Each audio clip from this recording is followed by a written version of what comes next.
Alhamdulillah bersama-sama kita kepada Allah Subhanahu wa taala atas segala rahmat yang hingga pada pagi yang alhamdulillah dapat berkumpul di SD menjadi kampung selamat dalam rangka turut berduka cita atas berpulangnya rahmatullah salah seorang orang tua dari teman kita, guru kita, ketua KKJ kita, yaitu Bapak Ayahanda Bakar Ali bin Johan Ali.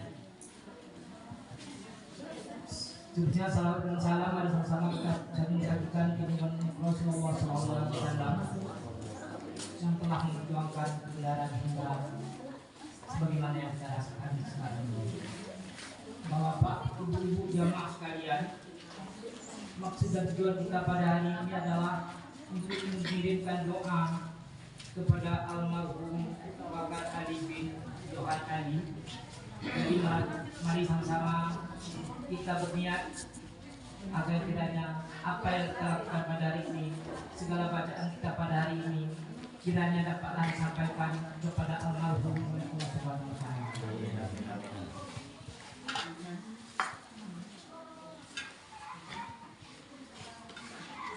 Astaghfirullahaladzim alladzi la